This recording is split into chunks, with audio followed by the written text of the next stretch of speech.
chers compatriotes, j'entends dire que Kabila va parler dans quelques semaines. Et dans quelques semaines, il va parler. Mais c'est un droit constitutionnel, c'est un citoyen ordinaire qui est libre de s'exprimer. Mais cependant, il doit observer les prescrits constitutionnels. Mais cependant, moi, je me réjouis de savoir qu'il va parler. Mais je me pose la question de savoir qu'est-ce qu'il va nous dire.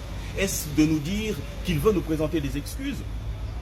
Est-ce qu'il veut faire des aveux pour dire qu'il sait comment Mamadou Ndala est mort? Mamadou Ndala est mort parce qu'il a dit « Nous devons aller jusqu'au Rwanda, nous devons mettre fin à la guerre. » Et on a organisé un guet-apens où il est tombé et on l'a assassiné. Il veut nous dire comment est mort Mbouza Mabé. Mbouza Mabé est mort empoisonné. Mbouza Mabé a Koufi empoisonné.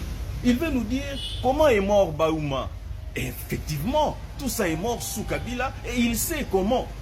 Mais il ne nous a jamais dit qu'une enquête a été initiée pour éventuellement Toyeba qui a tué et comment ces hommes-là sont morts. Et donc, s'il veut encore nous dire comment on a bradé les entreprises publiques, comment on en a fait, on a détruit les poumons de Agécamine. On a dépiécé et mietté l'Agécamine pour servir à des intérêts privés. Aujourd'hui, Kabila est l'homme le plus riche que la République. Il a à peu près, on parle de 44 milliards de dollars.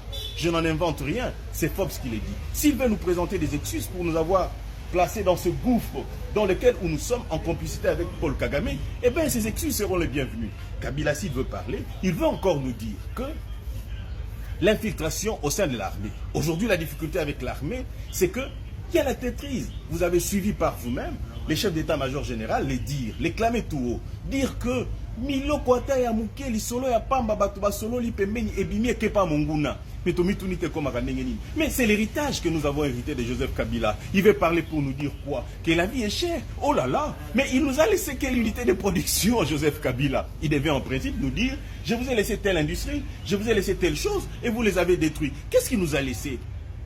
Il nous a laissé quoi?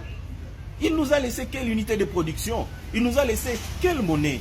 Il nous a laissé que des dettes. Joseph Kabila nous a mis dans un gouffre dans lequel nous sommes. S'il veut nous présenter des excuses, qu'il nous dise aussi qu'il est un des parrains. Il y a M23. Un des parrains à M23, qu'il est à la base, il connaît comment est-ce que la déstabilisation a commencé, il sait comment est-ce que l'infiltration et comment il à niveau et à que non, la partie est de la République, on ne nommait que les généraux d'une même obédience, d'une même communauté. Et laquelle communauté dont il appartiendrait? Qu'il nous dise aussi. Vous vous rappellerez de ce que dit le général, le colonel Edi Kapen, à Lobi, Bato Baboma Mouze Bazala.